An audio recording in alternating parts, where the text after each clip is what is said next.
I come from a country, Lebanon used to be the only majority Christian country in the Middle East. Most people don't know that. When they think of the Middle East, they think it's all Islamic countries. But Lebanon is the only majority Christian country in the Middle East.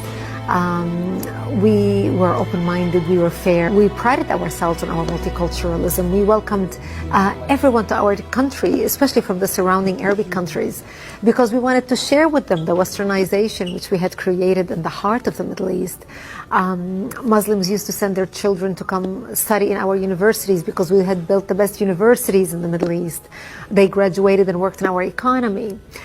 Because we had built the best economy in the Middle East, even though we did not have any oil.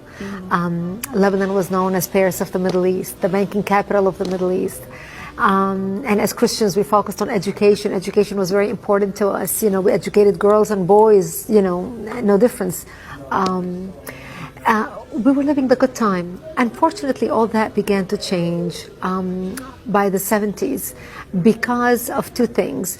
The enlargement of the Islamic population in Lebanon, because we Christians marry one spouse until death do us part. We don't have many kids. Muslims, on the other hand, are allowed to marry up to 4 wives at a time. Now, of course, not all of them do it, but enough of them do it that in our country, in Lebanon, by the 70s, the Muslims became the majority. And once they became the majority, they started massacring the Christians and killing the Christians. I remember in 1974, we stopped traveling. We used to go spend Christmas and Easter in Beirut with the rest of my family.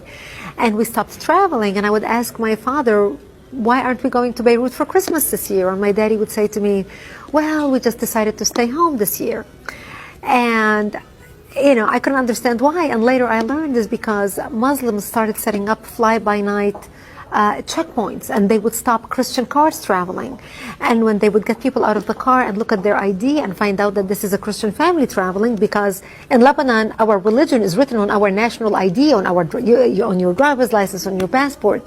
So when they see that this is a Christian family traveling, they would get everyone out of the car and shoot them in cold blood. So we became prisoners to our homes and our cities and our communities. And that's the reason why we stopped going anywhere. By 1975, that's when the war broke out, the civil war. And the war broke out because Muslims walked into a church on a Sunday morning and began shooting at Christian worshipers, and injured hundreds and killed 4 people. And that's what started out the all-out war.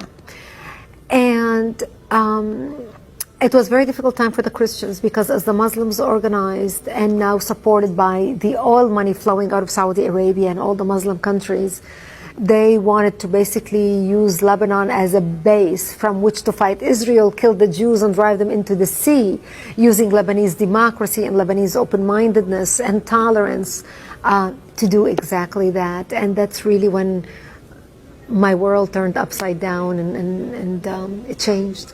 Lebanon was so multi-faith and multicultural. So we had Druze, Muslims, Christians, Protestant. The majority were Christians. We were over almost 70% Christians when we got our independence in the 40s. But because of the way Muslims multiply, you know, with the multiple wives and multiple kids, in 30 years, they became the majority. And when we got our independence from France and Lebanon, because we are, you know, Judeo-Christians, you know, come from Judeo-Christian culture, we're very fair. So we made sure we divided the government to make sure that Muslims have representation. So the president of the country was Christian, the prime minister was a Muslim, the prime minister, you know, the secretary of state. We had different assignments for different religions. But the Muslims became the majority. And once they became the majority, they were no longer tolerant of the people who took them in and accepted them and included them in the country. They felt they were not a part of the country. They felt they were a part of the Islamic Ummah or the Islamic nation.